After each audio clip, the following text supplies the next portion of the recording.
Now that you've logged and transcribed the best sound bites, now it's time to write. If possible, you always want to start with natural sound. That's going to bring the viewer into the story and is the best way to make them feel like they're really there with you. If you don't have any nats, then just start with a soundbite. If there isn't a soundbite that really makes sense at the beginning, then it might make the most sense to just start with your track. And if that's the case, then do that. It's rare that that'll be the case, but if it is, again, just do it. The reason I bring this up is that most of the time, you're going to be introducing your package with a live shot. Therefore, it's going to be weird to hear you in the live shot and then again first thing in your package. That's why I recommend starting with the soundbite if you don't have nats. Of course, the goal of any script is to tell a beginning, middle, and end. It seems obvious, but as we've talked about before, a lot of stories ignore the beginning and then the end. They just drop you in the middle, and 1 minute and 15 seconds later, you're still in the middle. They never actually have a true ending. Having both a nice opening and closing line are what help you elegantly create the beginning and then the end of your piece. With that in mind, in a perfect world, your package will follow this framework: natural sound, opening line, natural sound or a soundbite, reporter track, natural sound or a soundbite, reporter track, natural sound or a soundbite, reporter track, more natural sound or a soundbite, then a closing line in your out cue. And if you have it, some natural sound just to punctuate the end of the piece. Definitely close with nats if you have them. And if you have enough of them and want to be fancy, you can break up your out cue with them like I did every chance I got. Andrew Tenian. I got a good angle. I'm just trying to help her. NBC5, Dallas. We're gonna get a picture? Andrew Tenian. Right up here, sweetie. NBC5, Plano. Oh, 41, a new record. Andrew Tenian. Ooh, girl. NBC5, Fort Worth. Overall, what you're looking at here is a tight minute 15 to minute 20 second package. 4 sound bites is about the max you can fit in there if the bites are 10 seconds or less.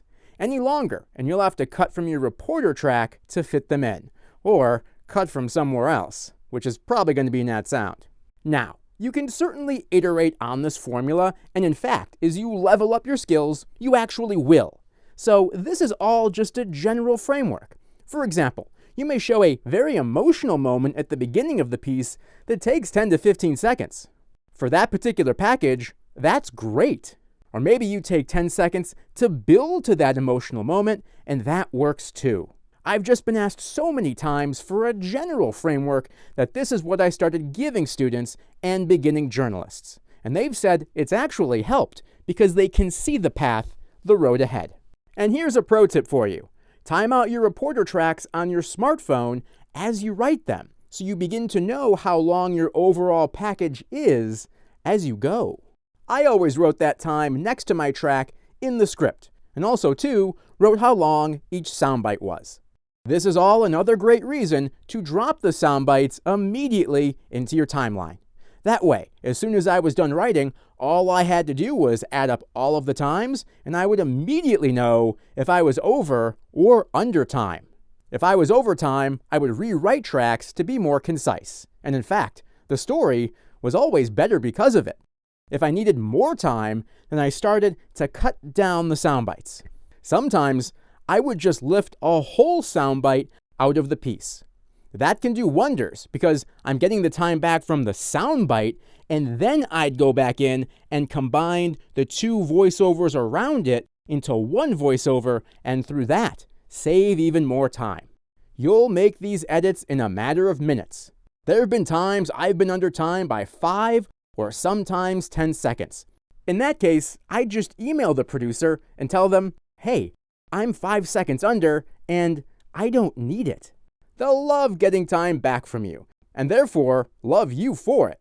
I had great relationships with many producers, all because of this.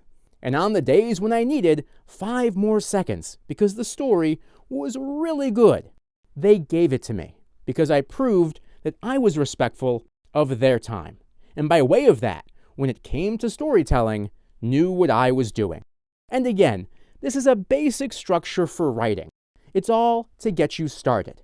Over time, you will iterate on it and naturally use different structures on different stories. If you have any questions, please feel free to reach out. I'll see you in the next video.